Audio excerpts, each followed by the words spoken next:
চাইলে পার্কে যেতে পারেন। কিন্তু আমি তো পার্কে যাওয়ার জন্য আসিনি, আমি রংপুরের পীরগঞ্জ থেকে আসছি ধানমন্ডি 32 দেখার জন্য।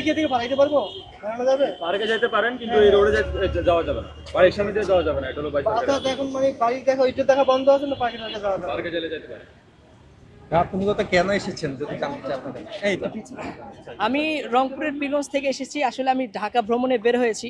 তো আমার ইচ্ছা ধানমন্ডি 32 নাম্বার দেখা নিজ চোখে। তো অনেকদিন টেলিভিশনে বা বিভিন্ন পেপার পত্রিকায় দেখেছি, কিন্তু নিজের চোখে কখনো দেখা হয়নি। 200-র বেশি সার্ভিস ও ফিচারে লেনদেনের সব বিকাশ অ্যাপে সম্ভব। তো আমার বাড়ি রংপুরের পীরগঞ্জে, তো আমার ইচ্ছা ছিল যে ধানমন্ডি 32 আমি আমার নিজের চোখে দেখব। তো আমি সাইকেল নিয়ে এসেছি। আমি ঈদের দিন সকাল 11টায় রওনা দিয়েছিলাম, এবং 22 ঈদের দিন সকাল 11টায় 21শে মার্চ ঈদের দিন সকাল 11টায় আমি রংপুরের পীরগঞ্জ থেকে রওনা দিয়েছি। এবং না, আসলে ঢাকা ভ্রমণের উদ্দেশ্যে। তবে ঢাকায় যেহেতু এসেছি এবং আমার তীব্র বাসনা ছিল যে ধানমন্ডি 32 নাম্বার এই স্মৃতিময় বাড়িটি আমার চোখে দেখব। এখন আপনাকে ঢুকতে দিচ্ছে না কেন? আসলে আমি এখানে একজন পুলিশ কর্মকর্তাকে বললাম যে আসলে আমি দেখতে চাই। ওনারা বলল যে এখন আগামীকাল 26শে মার্চ উপলক্ষে আসলে ঢুকতে দেওয়া হবে না, এখন নিষেধ আছে। এই বাড়িটি দেখার উদ্দেশ্য কি? আসলে এই বাড়িটা তো অনেক স্মৃতি, এটা তো কোনোভাবেই অস্বীকার করা যাবে না। 1971 সালের যে 7ই মার্চ বঙ্গবন্ধুর সেই জ্বালাময়ী ভাষণ, সেই ভাষণের মধ্য দিয়েই কিন্তু স্বাধীনতার যে সূচনা হয়েছিল।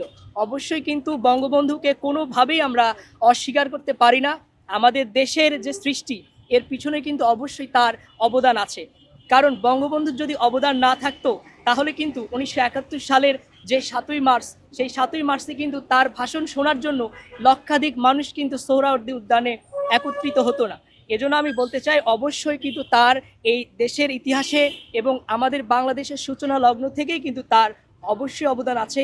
এটা আমরা যে ধরনের রাজনীতি করি, এটা কিন্তু মাস্ট আমাদের স্বীকার করতেই হবে। আপনার কি কোনো রাজনৈতিক সম্পৃক্ততা আছে? আসলে আমার কোনো ধরনের রাজনৈতিক সম্পৃক্ততা নাই, আমি কোনো দলের না, আমি একজন বাংলাদেশের নাগরিক।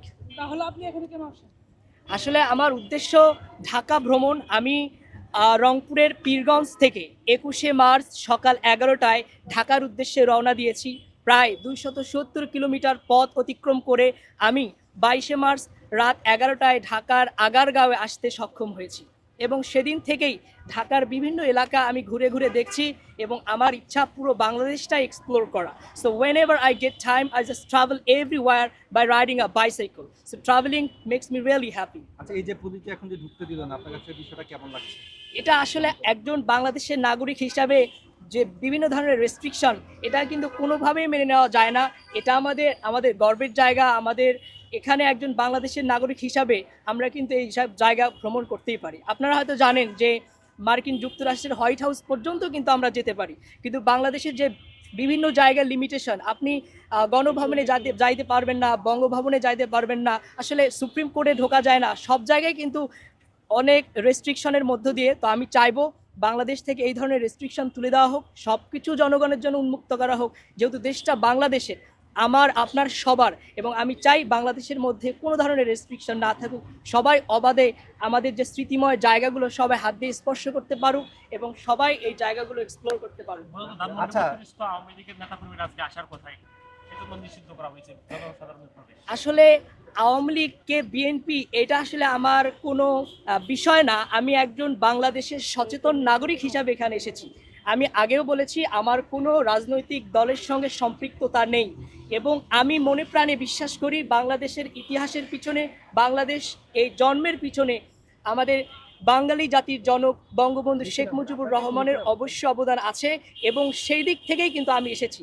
এবং আমার বাংলাদেশ আওয়ামী লীগ বা বিএনপি বা জাতীয় পার্টি, এই দিক কিন্তু আমি কোনোভাবেই লক্ষ্য করিনি। আমি জাস্ট একজন সাধারণ নাগরিক হিসাবে ছোটোবেলা থেকে আমি যে ইতিহাস পড়ে বড় হয়েছি, এজন্যই কিন্তু আমি এসেছি যে ধানমন্ডি 32 যাতে আমি আমার নিজের চোখে দেখে যেতে পারি। আচ্ছা, যেহেতু একটা পট পরিবর্তন হয়েছে, সেক্ষেত্রে এই জায়গাটাতে আসা একটা নিষেধাজ্ঞা দেওয়া হয়েছে, আপনি কি সেটা জানেন কিনা? আসলে এই বিষয়ে আমার বিন্দুমাত্র ধারণা ছিল না। আমি ঢাকা ঘুরতে ঘুরতে এখানে আসলাম, যে ভাবলাম এখানে ধানমন্ডি 32-এর সঙ্গে একটা ছবি উঠে যে স্মৃতি হিসাবে আমার থাকবে এই ঢাকা সফরকে, কিন্তু আমি এখানে আসলে ঢুকতে সক্ষম হয়নি। এর আগেও দেখেছি যে এখানে ব্রিটিশে যারা আছে তাদেরকে ধরে নিয়ে যায়, এটা জানি কিনা, জানার পরেও আসলে এই বিষয়ে আমার বিন্দুমাত্র ধারণা নাই। আমি বাংলাদেশের রাজনীতি নিয়ে বেশি অবগত না, তবে আমি ছোট থেকে আমার বই পুস্তকে যতটুকু বঙ্গবন্ধু সম্পর্কে জেনেছি বুঝেছি সেই দিক থেকেই আসা। আমি বারবার আগেও বলেছি যে আমার কোনো ধরনের রাজনীতির সঙ্গে সম্পৃক্ততা নাই। জাস্ট আমি এতটুকু বলবো, আমাদের বাংলাদেশের ইতিহাসের পিছনে, বাংলাদেশ জন্মের পিছনে বঙ্গবন্ধুর অবশ্যই অবদান আছে। আপনি বঙ্গবন্ধুকে কি ধারণ করেন? আমি বঙ্গবন্ধুকে ওইভাবে ধারণ আসলে করি না, যে বাংলাদেশে আমি যার ইতিহাসে যার যতটুকু সম্মান পাওয়ার যোগ্য সে ততটুকুই সম্মান পাক। আসলে দেশটা আমাদের হোক, কোনো দলের না।